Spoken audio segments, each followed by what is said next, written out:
हाय दोस्तों, आप सभी को मेरा नमस्कार। मैं Ajay star LLB academy YouTube channel के माध्यम से आप लोगों के बीच उपस्थित हो रहा हूं पढ़ाने के लिए। जैसा कि मैंने पूर्व में 2 वीडियो अपलोड किया है, यूट्यूब के माध्यम से मैंने आप लोगों को पढ़ाया है और ये मेरा तीसरा वीडियो यूट्यूब के माध्यम से पढ़ाने जा रहा हूं। और अन्य बहुत सारे वीडियो अपलोड होंगे, बहुत सारे अधिनियम को पढ़ाए जाएंगे अजय स्टार एलएलबी एकेडमी के माध्यम से। और इस चैनल के माध्यम से मैं आप लोगों को पीसीएसजे, एपीओ और अन्य एलएलबी जो एग्ज़ाम होंगे उससे संबंधित अधिनियम को पढ़ाया जाएगा यहाँ पे मेरे द्वारा।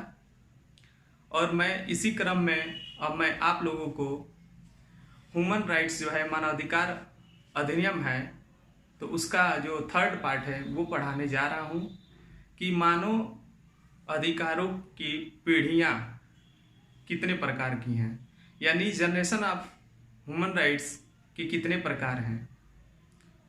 तो पहले तो मैं ये बता दूं, जनरेशन ऑफ जो ह्यूमन राइट्स है, मानव अधिकार की जो पीढ़ियाँ हैं, ये एक विद्वान हैं, विधिवेत्ता हैं, जिनका नाम जो है चेक कैरल वासा जी हैं। चेक कैरल वासा हैं। इन्होंने मानव अधिकार की जो अंतर्राष्ट्रीय पीढ़ियां हैं इनको 3 भागों में बताने का प्रयास किया है। ये जो है मानव अधिकार जो संस्थान है उसके ये महासचिव भी रहे हैं। और इस मानव अधिकार जो पीढ़ियां हैं, जो 3 भागों में इन्होंने वर्गीकृत करने का प्रयास किया है या प्रकार के रूप में इन्होंने बताया है।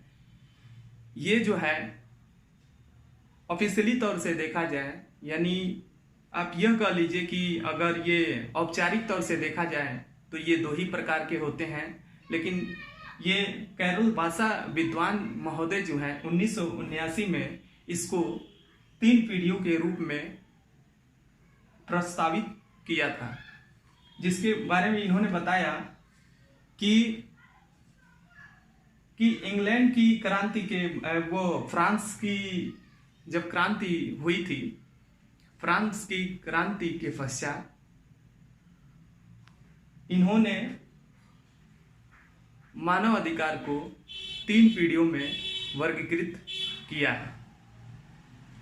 और जो तीनों पीढ़ियां हैं, जो फ्रांस की क्रांति में जो 3 जो बिंदु जो है स्वीकार किए गए हैं, उसको स्वतंत्रता, समानता और बंधुता के रूप में इन्होंने स्वीकार किया है। इन तीनों पीढ़ियों में इसको शामिल करने का प्रयास किया है। यूरोपीय जो संघ है उसमें भी इन 3 पीढ़ियों के झलक जो हैं देखने को मिलते हैं। अब इसी क्रम में मैं आगे बताने का प्रयास कर रहा हूं कि मानव अधिकारों की जो पीढ़ियां हैं, जो चेक कैरल वासा महोदय जो हैं, इन्होंने 3 पीढ़ियां बताई हैं। पहला बताया है इन्होंने प्रथम पीढ़ी का अधिकार। ये प्रथम पीढ़ी का अधिकार क्या होता है, यानी प्रथम पीढ़ी के अधिकार में इन्होंने ICCPR को 1966 को शामिल किया है कि यह प्रथम पीढ़ी के अधिकार हैं। द्वितीय जो पीढ़ी का जो अधिकार है उसको ICESCR 1966 को शामिल किया गया है। तृतीय पीढ़ी के अधिकार के अंतर्गत कलेक्टिव राइट्स को शामिल किया गया है। ये कलेक्टिव राइट जो है आपका, ये अनऑफिशियल राइट होता है, यानी ये जो अधिकार है ये आपका अनौपचारिक अधिकार इसे बताया गया है। यानी प्रथम पीढ़ी के अधिकार जो है ICCPR है, इसके अंतर्गत आपका जीवन जीने का अधिकार शामिल हो जाता है, स्वतंत्रता का अधिकार शामिल हो जाता है, वाक और अभिव्यक्ति की अधिकार शामिल हो जाता है, आपका जो है मत देने का भी अधिकार शामिल हो जाता है। यह आपका सिविल अधिकार है। ये जो प्रथम पीढ़ी के अधिकार जो हैं, सिविल अधिकार जो हैं, इसको भारतीय संविधान के अंतर्गत भाग 3 के अंतर्गत इसे शामिल किया गया है और अन्य अधिनियमों के माध्यम से भारत में 1993 का जो अधिनियम बना है उसके अंतर्गत इसे शामिल किया गया है और भारत में ये प्रथम पीढ़ी के अधिकार को भी अंतर्राष्ट्रीय मानव अधिकार की सिविल एवं राजनीतिक जो अंतर्राष्ट्रीय प्रसंहिता है इस रूप में भी इसे स्वीकार किया गया है। जो द्वितीय पीढ़ी का अधिकार है, इसके अंतर्गत जो है इसको भी आर्थिक, सामाजिक एवं सांस्कृतिक अधिकार कहा जाता है। इसको भी भारतीय संविधान के भाग 4 में इसे स्वीकार किया गया है और अन्य भारत जो है, जो संयुक्त राष्ट्र संघ का जो सदस्य है, वो भी द्वितीय पीढ़ी के अधिकार को अपने भारतीय संविधान में प्लस अंतर्राष्ट्रीय जो दस्तावेज है सिविल वो सामाजिक, आर्थिक, सामाजिक एवं राजनीतिक अधिकार है उसके अंतर्गत भी इसे शामिल किया गया है। अन्य देशों द्वारा भी इसे शामिल किया गया है। आपका ये जो द्वितीय पीढ़ी का अधिकार है इसमें आपको रोजगार का अधिकार प्राप्त हो जाता है, भोजन प्राप्त करने का अधिकार प्राप्त हो जाता है, इसमें सामूहिक सुरक्षा का भी अधिकार शामिल हो जाता है, इसमें पेंशन का भी अधिकार आपको शामिल हो जाता है, इसमें इसके अलावा बहुत सारे अधिकार इसमें शामिल हो जाते हैं। जो तृतीय पीढ़ी का अधिकार जो है इसको बोलते हैं कलेक्टिव राइट या इसे बोलते हैं समूह अधिकार या सामूहिक अधिकार। यह अनौपचारिक रूप से इसको तृतीय पीढ़ी के रूप में शामिल किया गया है। विद्वान विधिवेत्ता जो है, कैरल वासा है, इनके द्वारा इसे बताने का प्रयास किया गया है, इसको शामिल किया गया है तृतीय पीढ़ी में। तो जैसा हम ये बता दें आप लोगों को, जो तृतीय पीढ़ी का अधिकार है ये सबकी सुरक्षा यानी सामाजिक सुरक्षा की ये बात करता है, सबकी सुरक्षा की बात करता है। ये जो अधिकार जो है ये अंतर्राष्ट्रीय स्तर पे, यही जो तृतीय पीढ़ी का जो अधिकार है इसके अंतर्गत यानी विश्व स्तर पे आप कोई भी सम्मेलन कर सकते हैं, विश्व स्तर पे कोई भी आप समझौता कर सकते हैं किसी भी उद्देश्य या पर्पज के लिए।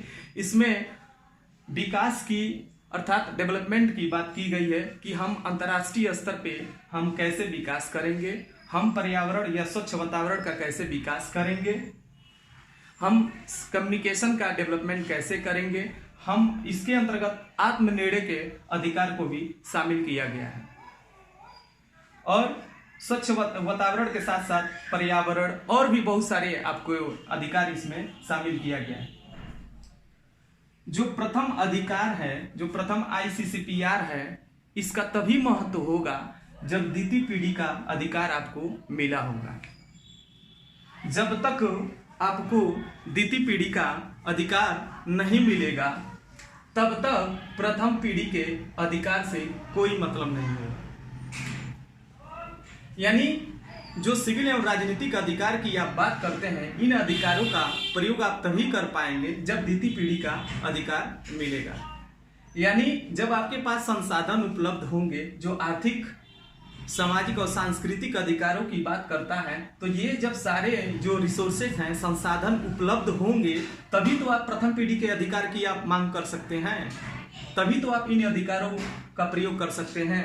जैसा कि अब तीसरा जो है, इन दोनों अधिकारों के अलावा यानी इन दोनों अधिकारों के अलावा अन्य भी बहुत सारे अधिकार हैं जिसको संयुक्त राष्ट्र के सदस्य देशों ने यानी संयुक्त राष्ट्र की सभा द्वारा जो UDHR को पारित किया गया था, यानी ये तृतीय पीढ़ी के अधिकार को स्वीकार किए हैं कि हम अंतर्राष्ट्रीय स्तर पे सहयोग की भावना रखेंगे, जिसके अंतर्गत हम आर्थिक विकास भी करेंगे, सामाजिक विकास भी करेंगे, पर्यावरण का भी हम विकास करेंगे और पूरे विश्व स्तर पे जो भी सम्मेलन करना होगा, किसी भी मुद्दे पे, किसी भी सामूहिक सुरक्षा की बात करनी होगी, इस स्तर पे हम सम्मेलन की बात करते हुए हम विश्व स्तर पे शांति व्यवस्था में भी कायम करेंगे। ये तृतीय पीढ़ी के अधिकार के अंतर्गत आ जाता है।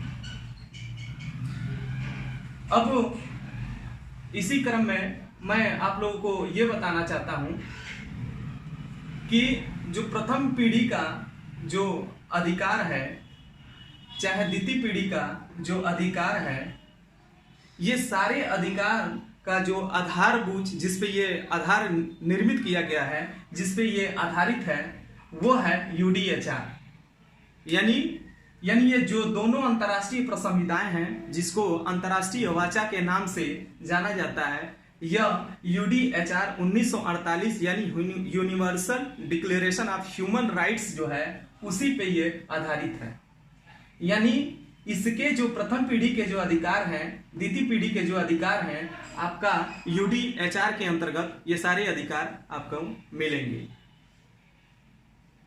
अब इसके पश्चात ये तीनों जो पीढ़ियां हैं, प्रथम पीढ़ी में आपको फ्रीडम की बात की गई है। यानी प्रथम पीढ़ी का जो फ्रांस की क्रांति के पश्चात जो मैंने अभी बताया है प्रारंभिक अवस्था में, कि ये तीनों पीढ़ियों का जो संबंध है स्वतंत्रता से, यानी प्रथम पीढ़ी का संबंध स्वतंत्रता से लिया गया है। जो फ्रांस की क्रांति के पश्चात जो है इसको वर्गीकृत किया गया था, यानी इसको जो स्वीकार किया गया था, पूरे विश्व स्तर पे इसका अनुसरण किया। यहाँ तक यूरोपीय संघ ने भी इन स्वतंत्रता को, समानता को और बंधुत्व को अपने संविधान में इसे स्वीकार किया। हर देश अपने अपने अंतर्राष्ट्रीय दस्तावेज में की जो बातें ये की गई हैं, अनुसरण किए हैं अपने अपने संविधान में। भारत में भी इसका हम लोग अनुसरण करते हैं। अब नेक्स्ट मैं वीडियो आप लोगों को अपलोड करूंगा ही, और इसी के साथ हम अपनी बात को यहीं पे समाप्त करते हैं। और नेक्स्ट वीडियो बनेगा, और इसको आप बहुत अच्छे से इसे नोट्स बना के तैयार करिए, क्योंकि इसके बाद जो है अंतर्राष्ट्रीय स्तर पे मानव अधिकार का विकास किस प्रकार हुआ है, और उसके बाद यूडीएचआर क्या होता है, आईसीसीपीआर क्या होता है, यूडीएचआर में कितने अनुच्छेद हैं, कितने भाग हैं, आईसीसीपीआर में कितने अनुच्छेद हैं, कितने भाग हैं, उसी तरह जो आईसीएससीआर में कितने अनुच्छेद और उसमें कितने भाग हैं।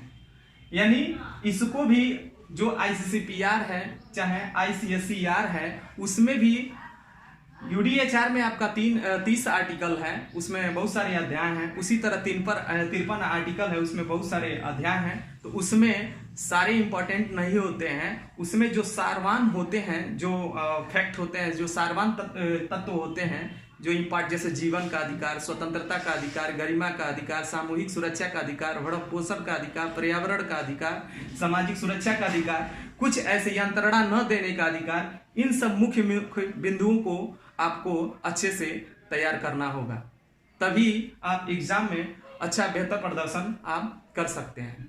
इसी के साथ हम अपनी बात को यहीं पे समाप्त करते हैं। बहुत बहुत धन्यवाद।